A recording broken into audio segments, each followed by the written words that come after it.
Empecemos de nuevo. Vamos a darle prioridad a traducir tus respuestas. Lo que me digas tienes que decírmelo todo de forma bilingüe, tanto en español como en francés, ¿vale? Y vamos a tratar el tema de la botrytis. Y para empezar, cuéntame algo sobre la Entendido. Priorizaremos la traducción y abordaremos el tema de Botrytis cinerea de forma bilingüe. Español. Comencemos por entender qué es Botrytis cinerea y por qué es tan importante en la agricultura. Botrytis cinerea es un hongo patógeno necrotrófico, lo que significa que se alimenta de tejido vegetal muerto. Es muy versátil y puede atacar a una gran variedad de plantas, causando la enfermedad conocida como moho gris. Este hongo es particularmente problemático en condiciones de alta humedad y temperaturas moderadas, y puede causar pérdidas económicas significativas en cultivos de frutas, hortalizas y plantas ornamentales. Francés. Commençons par comprendre ce qu'est Botrytis cinerea, et pourquoi il est si important dans l'agriculture. Botrytis cinerea est un champignon pathogène nécrotrophe, ce qui signifie qu'il se nourrit de tissus végétaux morts. Il est très polyvalent et peut attaquer une grande variété de plantes, provoquant la maladie connue sous le nom de pourriture grise. Ce champignon est particulièrement problématique dans des conditions d'humidité élevée et de température modérée, et peut entraîner des pertes économiques importantes dans les cultures de fruits, de légumes et de plantes ornementales. Puntos clave sobre Botrytis. Español. Amplio rango de huéspedes. Desarrollo favorecido por la humedad. Capacidad de causar pudrición y moho gris. Impacto económico significativo. Francés. Large gamme d'hôtes. Développement favorisé par l'humidité. Capacité à provoquer la pourriture et la moisissure grise. Impact économique significatif. Espero que esta introducción bilingüe sea útil. ¿Te gustaría que profundizáramos en algún aspecto específico de Botrytis cinerea? Sí, podrías profundizar más en cómo combatirla y cómo identificarla. Por supuesto, profundicemos en las estrategias para combatir Botrytis cinerea. Español. Para combatir eficazmente Botrytis cinerea, es crucial adoptar un enfoque integrado que combine diversas estrategias. Medidas preventivas. Manejo de la humedad. Reducir la humedad relativa en invernaderos y campos mediante una ventilación adecuada y un riego controlado. Higiene del cultivo. Eliminar restos vegetales infectados y malas hierbas que puedan servir como fuente de inóculo. Poda y manejo del dosel. Realizar podas adecuadas para favorecer la circulación de aire y evitar heridas que puedan servir como puntos de entrada para el hongo. Selección de variedades resistentes. Elegir variedades de cultivos que sean menos susceptibles a Botrytis cinerea. Fertilización equilibrada. Evitar el exceso de nitrógeno, que puede favorecer el desarrollo de tejidos blandos y susceptibles. Control biológico. Microorganismos antagonistas. Utilizar hongos y bacterias beneficiosas que compiten con Botrytis cinerea por nutrientes y espacio. Algunos ejemplos incluyen Trichoderma harzianum y Bacillus subtilis. Extractos vegetales. Aplicar extractos de plantas con propiedades antifúngicas como el aceite de neem o el extracto de ajo. Control químico. Fungicidas específicos. Aplicar fungicidas registrados para el control de Botrytis cinerea Faraceae, alternando diferentes modos de acción para evitar la resistencia. Aplicación oportuna. Realizar aplicaciones preventivas o al inicio de los síntomas para mayor eficacia. Es importante resaltar que el uso de productos químicos debe de ser supervisado por un profesional, y que se deben seguir las indicaciones de la etiqueta del producto. Monitoreo y detección temprana. Inspección regular. Inspeccionar las plantas regularmente para detectar síntomas tempranos de la enfermedad. Trampas de esporas. Utilizar trampas de esporas para monitorear la presencia de Botrytis cinerea en el ambiente. Consideraciones adicionales. Rotación de cultivos. La rotación de cultivos puede ser una estrategia eficaz para reducir la acumulación de inóculo en el suelo. Control ambiental en invernaderos. La regulación de la temperatura y la humedad en invernaderos puede ayudar a prevenir el desarrollo de la enfermedad. Francés. Pour lutter efficacement contre Botrytis cinerea, il est crucial d'adopter une approche intégrée combinant diverses stratégies. Mesures préventives, gestion de l'humidité. Réduire l'humidité relative dans les serres et les champs par une ventilation adéquate et un arrosage contrôlé. Hygiène des cultures. Éliminer les débris végétaux infectés et les mauvaises herbes qui peuvent servir de source d'inoculum. Taille et gestion du couvert végétal. Effectuer des tailles appropriées pour favoriser la circulation de l'air et éviter les blessures qui peuvent servir de point d'entrée pour le champignon. Sélection de variétés résistantes. Choisir des variétés de culture moins sensibles à Botrytis cinerea. Fertilisation équilibrée. Éviter l'excès d'azote, qui peut favoriser le développement de tissus mous et sensibles. Lutte biologique. Micro-organismes antagonistes. Utiliser des champignons et des bactéries bénéfiques qui rivalisent avec Botrytis cinerea pour les nutriments et l'espace. Quelques exemples incluent Trichoderma harzianum et Bacillus subtilis. Extraits végétaux. Appliquer des extraits de plantes aux propriétés antifongiques, comme l'huile de Nanim ou l'extrait d'ail. Lutte chimique. Fongicides spécifiques. Appliquer des fongicides homologués pour la lutte contre Botrytis cinerea, en alternant les différents modes d'action pour éviter la résistance. Application opportune. Effectuer des applications préventives ou au début des symptômes pour une plus grande efficacité. Il est important de souligner que l'utilisation de produits chimiques doit être supervisée par un professionnel, et que les indications de l'étiquette du produit doivent être suivies. Surveillance et détection précoce. Inspection régulière. Inspecter régulièrement les plantes pour détecter les symptômes précoces de la maladie. Pièges à spores. Utiliser des pièges à spores pour surveiller la présence de Botrytis cinerea dans l'environnement. Considérations supplémentaires. Rotation des cultures. La rotation des cultures peut être une stratégie efficace pour réduire l'accumulation d'inoculum dans le sol. Contrôle environnemental dans les serres. La régulation de la température et de l'humidité dans les serres peut aider à prévenir le développement de la maladie.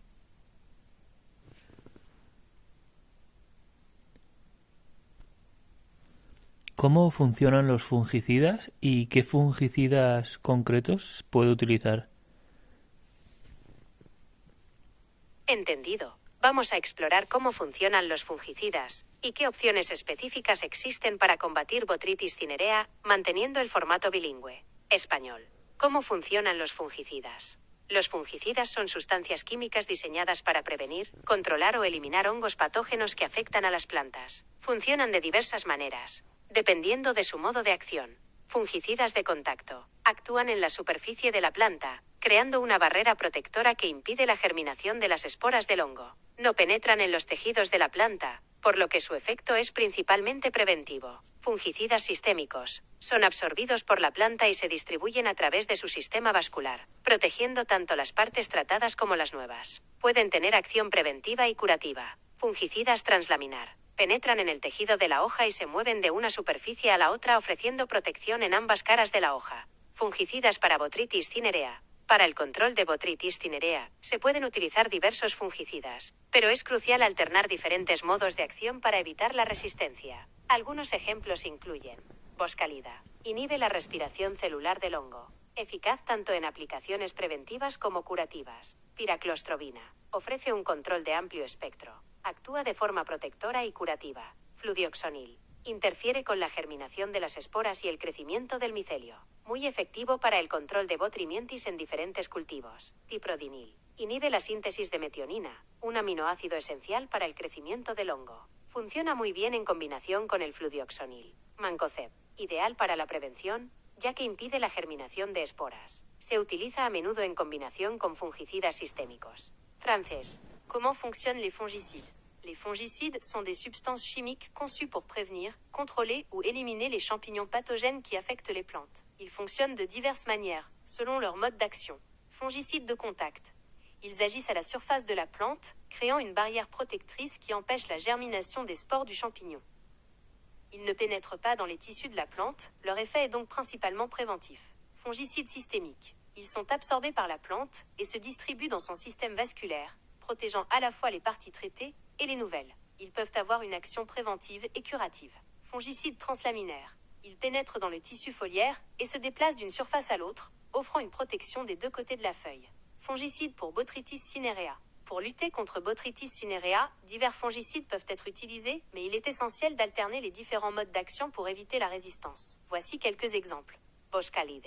Inhibe la respiration cellulaire du champignon. Efficace aussi bien en application préventive que curative. Pyroclostrobine. Offre un contrôle à large spectre. Agit de manière protectrice et curative. Fludioxonil. Interfère avec la germination des spores et la croissance du mycélium. Très efficace pour lutter contre Botrytis dans différentes cultures. Ciprodinil. Inhibe la synthèse de la méthionine, un acide aminé essentiel à la croissance du champignon. Fonctionne très bien en combinaison avec le fludioxonil. Mancozeb. Idéal pour la prévention, car il empêche la germination des spores. Il est souvent utilisé en combinaison avec des fongicides systémiques. Consideraciones importantes. Siempre sigue las instrucciones de la etiqueta del producto. Rota los fungicidas con diferentes modos de acción para prevenir la resistencia. Es importante resaltar que el uso de productos químicos debe de ser supervisado por un profesional. Espero que esta información te sea útil. Intenta que los comentarios adicionales que haces antes y después de cada respuesta también estén incluidos en la versión bilingüe. Y quiero ahora que realices una especie de guía práctica en un formato de narrativa, creando una historia muy interesante que a la vez sea didáctica sobre este tema que estamos tratando. Botrytis. Absolutamente. Aquí tienes una guía práctica sobre cómo combatir Botrytis cinerea, presentada en forma de una narrativa bilingüe y didáctica. Español.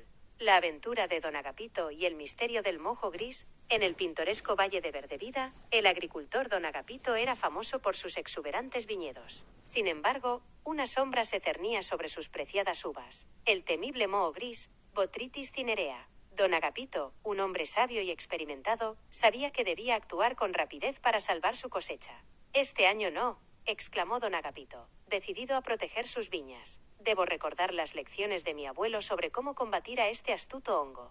Lección 1. La humedad es el enemigo. Don Agapito recordó que Botrytis prospera en la humedad, así que con la ayuda de su fiel aprendiz, Juanita, mejoraron la ventilación de los viñedos, podando las hojas para permitir que el aire circulara libremente. También instalaron un sistema de riego por goteo para evitar el exceso de humedad en el suelo. Lección 2. La higiene es clave. Juanita, siempre meticulosa, se encargó de eliminar cualquier resto de hojas y uvas caídas, ya que estos desechos podían albergar esporas del hongo. Don Agapito le recordó: la limpieza es nuestra primera línea de defensa. Lección 3. Aliados naturales. Don Agapito, un defensor de la agricultura sostenible, decidió recurrir a aliados naturales. Liberó hongos beneficiosos como Trichoderma harzianum y bacterias como Bacillus subtilis ai, que competían con Botrytis por el espacio y los nutrientes. Lección 4. La ciencia al rescate. Cuando la amenaza persistía, Don Agapito consultó a un experto en fitopatología, el doctor botánico. Juntos, seleccionaron fungicidas específicos como Boscalida y Fludioxonil, aplicándolos con precisión y alternando sus modos de acción para evitar la resistencia. Lección 5. La vigilancia constante. Don Agapito y Juanita inspeccionaron las viñas a diario buscando los primeros signos de moho gris. También instalaron trampas de esporas para monitorear la presencia del hongo en el aire. Gracias a su dedicación y conocimiento, Don Agapito logró salvar su cosecha. El Valle de Verdevida celebró su victoria, y la historia del agricultor sabio y su lucha contra el moho gris se convirtió en leyenda. Francés. L'aventure de Don Agapito et le mystère de la pourriture grise. Dans la pittoresque vallée de Verdevida, l'agriculteur Don Agapito était célèbre pour ses vignobles luxuriants. Cependant, une ombre planait sur ses précieux raisins, la redoutable pourriture grise, Botrytis cinerea. Don Agapito, un homme sage et expérimenté, savait qu'il devait agir rapidement pour sauver sa récolte. « Pas cette année !» s'exclama Don Agapito, déterminé à protéger ses vignes. « Je dois me rappeler les leçons de mon grand-père sur la façon de combattre ce champignon rusé. » Leçon 1. L'humidité est l'ennemi.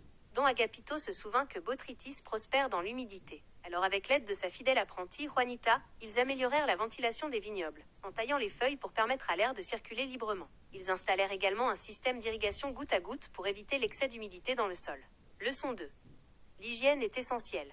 Juanita, toujours méticuleuse, s'occupa d'éliminer tous les restes de feuilles et de raisins tombés, car ces déchets pouvaient abriter des spores du champignon. Don Agapito lui rappela: la propreté est notre première ligne de défense. Leçon 3. Allié naturel. Don Agapito, un défenseur de l'agriculture durable, décida de recourir à des alliés naturels. Il libéra des champignons bénéfiques comme Trichoderma harzianum et des bactéries comme Bacillus subtilisao, qui rivalisaient avec Botrytis pour l'espace et les nutriments. Leçon 4.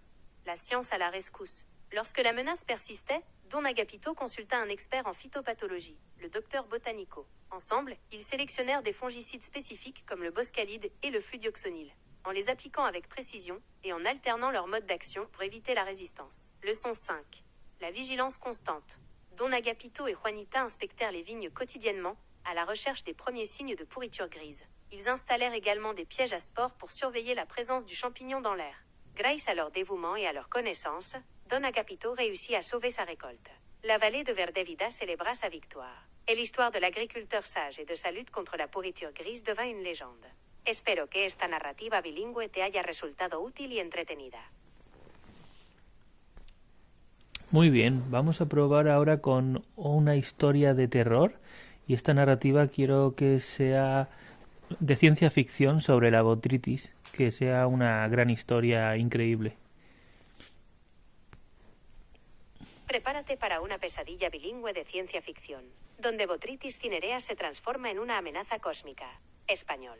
El hongo de las estrellas. La pesadilla de Xylos. En el distante planeta Xylos, un paraíso de vegetación exuberante, la vida transcurría en armonía. Pero una noche, una lluvia de esporas alienígenas descendió del cielo, portando una mutación cósmica de Botrytis cinerea. El hongo estelar, como lo llamaron los silosianos, era diferente a todo lo conocido. Se propagaba a velocidades vertiginosas, consumiendo no solo plantas, sino también materia orgánica y energía vital. El científico Sylar, un experto en patología extraterrestre, observó con horror cómo el hongo estelar transformaba la exuberante flora de Xylos en una masa grisácea y viscosa. Las esporas emitían un zumbido ominoso y las plantas infectadas emitían un brillo enfermizo.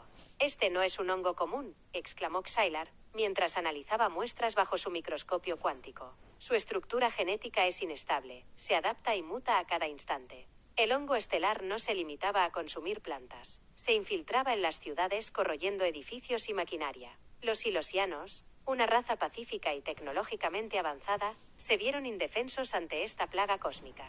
Kilar, junto con un equipo de bioingenieros, trabajó día y noche para encontrar una solución. Descubrieron que el hongo era vulnerable a una frecuencia de luz específica, un espectro de luz que desestabilizaba su estructura celular. Construyeron generadores de luz de frecuencia variable, pero el hongo estelar se adaptó rápidamente, desarrollando una resistencia a la luz. La desesperación se apoderó de Xylos. El hongo estelar, ahora consciente y con una inteligencia colectiva, comenzó a comunicarse telepáticamente, emitiendo mensajes de oscuridad y destrucción. «Somos la purificación», resonaba la voz del hongo en las mentes de los silosianos. «Consumiremos todo y transformaremos este mundo en un páramo gris».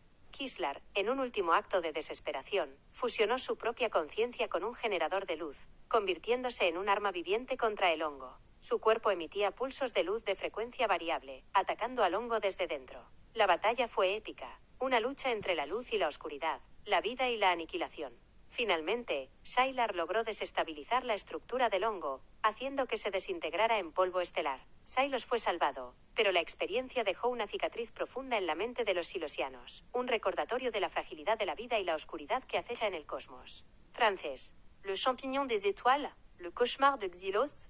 Sur la lointaine planète Xylos, un paradis de végétation luxuriante, la vie se déroulait en harmonie. Mais une nuit, une pluie de spores extraterrestres tomba du ciel, portant une mutation cosmique de Botrytis cinerea. Le champignon stellaire, comme l'appelaient les Xylosiens, était différent de tout ce qui était connu. Il se propageait à une vitesse vertigineuse, consommant non seulement des plantes, mais aussi de la matière organique et de l'énergie vitale. Le scientifique Sylar, un expert en pathologie extraterrestre, observa avec horreur comment le champignon stellaire transformait la flore luxuriante de Xylos en une masse grisâtre et visqueuse. Les spores émettaient un bourdonnement sinistre, et les plantes infectées émettaient une lueur maladive. « Ce n'est pas un champignon ordinaire !» s'exclama Sylar en analysant des échantillons sous son microscope quantique. Sa structure génétique est instable, il s'adapte et mute à chaque instant. Le champignon stellaire ne se limitait pas à consommer des plantes. Il s'infiltrait dans les villes, corrodant les bâtiments et les machines. Les Xylosiens, une race pacifique et technologiquement avancée, se retrouvèrent impuissants face à ce fléau cosmique. Sylar, avec une équipe de bio-ingénieurs, travailla jour et nuit pour trouver une solution. Ils découvrirent que le champignon était vulnérable à une fréquence de lumière spécifique, un spectre de lumière qui déstabilisait sa structure cellulaire. Ils construisirent des générateurs de lumière à fréquence variable, mais le champignon stellaire s'adapta rapidement, développant une résistance à la lumière. Le désespoir s'empara de Xylos. Le champignon stellaire, désormais conscient et doté d'une intelligence collective, commença à communiquer télépathiquement, émettant des messages d'obscurité et de destruction. « Nous sommes la purification », résonnait la voix du champignon dans les esprits des Xylosiens. « Nous consommerons tout et transformerons ce monde en un désert gris. » Sylar, dans un dernier acte de désespoir, fusionna sa propre conscience avec un générateur de lumière, devenant une arme vivante contre le champignon. Son corps émettait des impulsions de lumière à fréquence variable, attaquant le champignon de l'intérieur. La bataille fut épique. Une lutte entre la lumière et l'obscurité, la vie et l'anéantissement. Finalement, Sylar réussit à déstabiliser la structure du champignon, le faisant se désintégrer en poussière stellaire. Xylos fut sauvé. Mais l'expérience laissa une cicatrice profonde dans l'esprit des Xylosiens, un rappel de la fragilité de la vie et de l'obscurité qui rôdent dans le cosmos. Bueno, no está mal, muy fantasiosa, pero ahora aterrizando otra vez en la realidad, ¿ha habido en la historia algún episodio de alguna especie de pandemia fúngica que afecte a cultivos o algún problema que afecte a cultivos de forma global o algo así? Absolutamente. La historia de la agricultura está marcada por episodios devastadores de enfermedades fúngicas que han tenido un impacto global significativo. Aquí te presento algunos ejemplos. Español. El tizón tardío de la papa, Phytophthora infestans. Este homiceto, a menudo confundido con un hongo, fue el causante de la gran hambruna irlandesa en la década de 1840. La rápida propagación del tizón devastó los cultivos de papa, la principal fuente de alimento para la población irlandesa, lo que provocó hambruna, muerte y emigración masiva. Este evento histórico puso de manifiesto la vulnerabilidad de la agricultura a las enfermedades fúngicas y la importancia de la diversidad de cultivos. La roya del trigo, Puccinia graminis. La roya del trigo ha sido una amenaza constante para la producción de cereales a lo largo de la historia. Las epidemias de roya han causado pérdidas significativas en cosechas de trigo en todo el mundo, lo que ha tenido un impacto en la seguridad alimentaria. La evolución de nuevas razas de roya que superan la resistencia de las variedades de trigo sigue siendo un desafío para los agricultores. La enfermedad de Panamá, Fusarium oxysporum FSP, cubense. Esta enfermedad fúngica ha afectado gravemente la producción de banano en todo el mundo. La raza TR4 de la enfermedad de Panamá, que se propaga rápidamente, ha devastado plantaciones de banano Cavendish, la variedad más comercializada. Esta enfermedad representa una amenaza para la industria bananera global y ha impulsado la búsqueda de variedades de banano resistentes. Sigatoka negra, Mycosphaerella fijiensis. Esta es una enfermedad que ataca las plantaciones de plátano y ha causado grandes problemas en la producción de este fruto en muchos países. Francés. Le mildiou de la pomme de terre, Phytophthora infestant.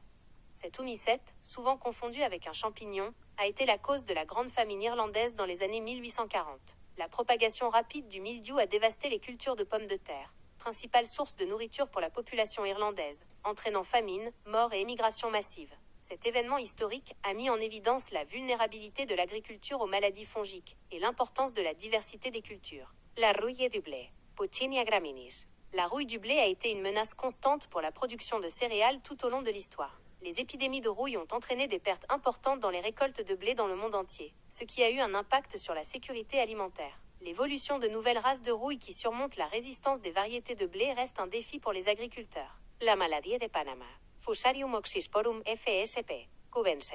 Cette maladie fongique a gravement affecté la production de bananes dans le monde entier. La race TR4 de la maladie de Panama, qui se propage rapidement, a dévasté les plantations de bananes Cavendish, la variété la plus commercialisée. Cette maladie représente une menace pour l'industrie bananière mondiale et a stimulé la recherche de variétés de bananes résistantes. Sigatoka noir, Mycosphaerella fijiensis. C'est une maladie qui attaque les plantations de bananes et qui a causé de gros problèmes dans la production de ce fruit dans de nombreux pays.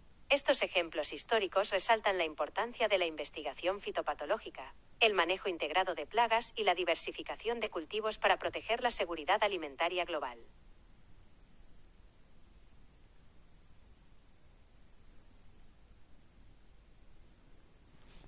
Un tema muy interesante, pero creo que lo vamos a dejar para otro día. Ahora, hablando del hongo en el que estamos tratando hoy, ¿tienes algún dato más que añadir? ¿Algo interesante sobre, no sé, identificación o tratamiento? No sé, cualquier cosa que te hayas podido dejar fuera. Claro que sí. Siempre hay detalles interesantes que añadir sobre Botrytis cinerea. Aquí te presento algunos datos adicionales que pueden ser de utilidad. Español.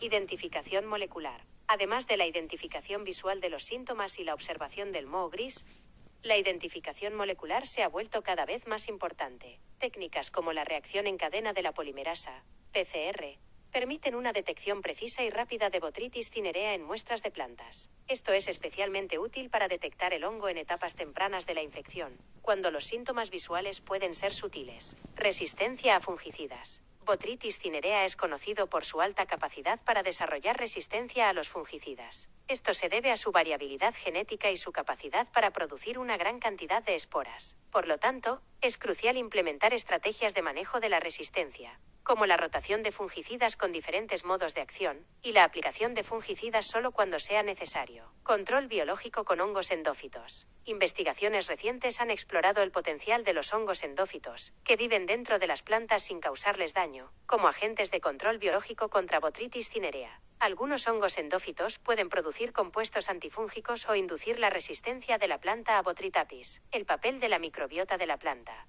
La microbiota de la planta, la comunidad de microorganismos que viven en la superficie y dentro de los tejidos de la planta, desempeña un papel importante en la salud de la planta y su resistencia a las enfermedades. Mantener una microbiota equilibrada y diversa puede ayudar a proteger las plantas contra Botrytis cinerea. Francés. Identification moléculaire. Outre l'identification visuelle des symptômes et l'observation de la moisissure grise, l'identification moléculaire est devenue de plus en plus importante. Des techniques telles que la réaction en chaîne par polymérase, PCR, permettent une détection précise et rapide de Botrytis cinerea dans les échantillons de plantes. Ceci est particulièrement utile pour détecter le champignon au premier stade de l'infection, lorsque les symptômes visuels peuvent être subtils.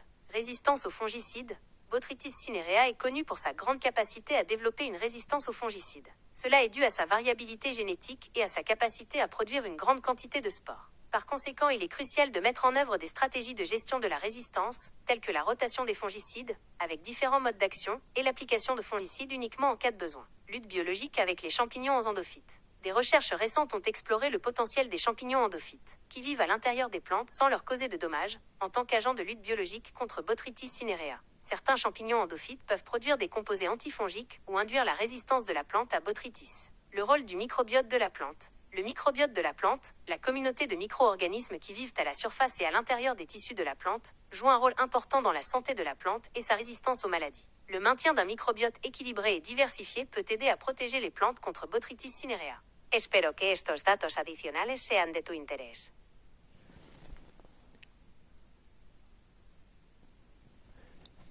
¿Podrías hacer una descripción muy visual sobre la Botrytis para que podamos imaginar y tener una imagen vivida en nuestra mente de cómo es?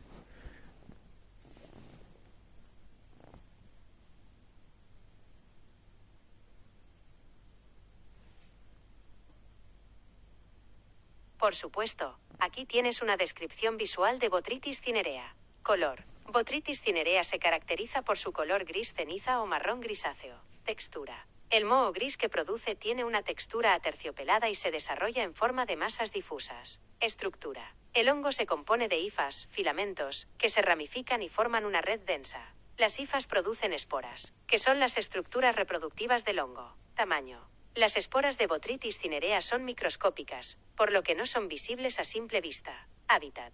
Botrytis cinerea se encuentra en una amplia variedad de ambientes, incluyendo suelos, plantas en descomposición y superficies húmedas. Espero que esta descripción te ayude a visualizar este hongo.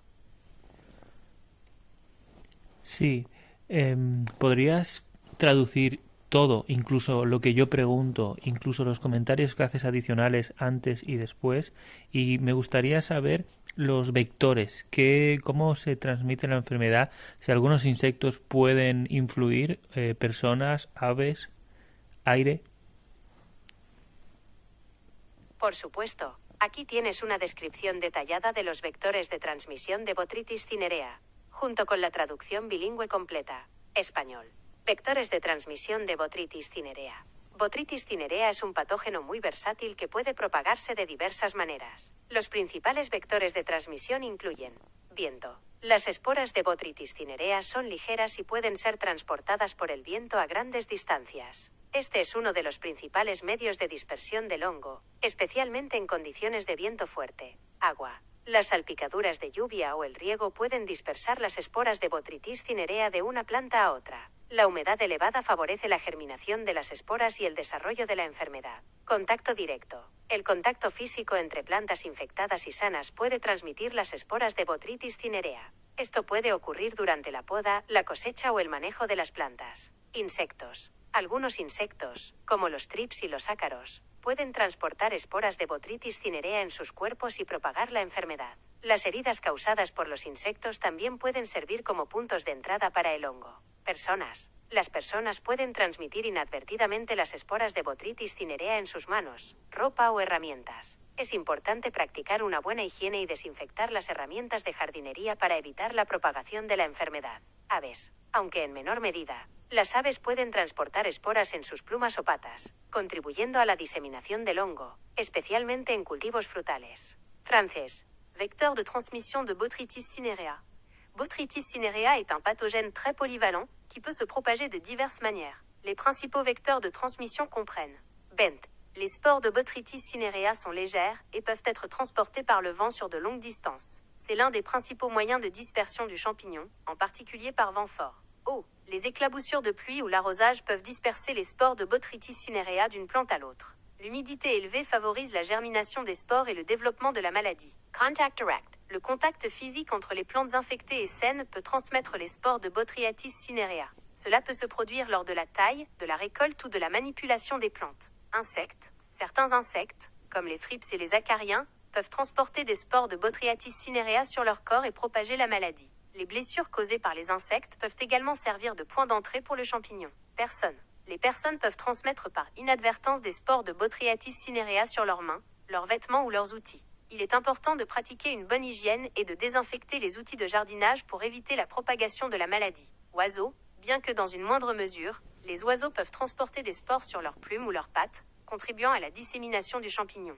en particulier dans les cultures fruitières. Es importante tener en cuenta estos vectores de transmisión al implementar estrategias de manejo de Botrytis cinerea.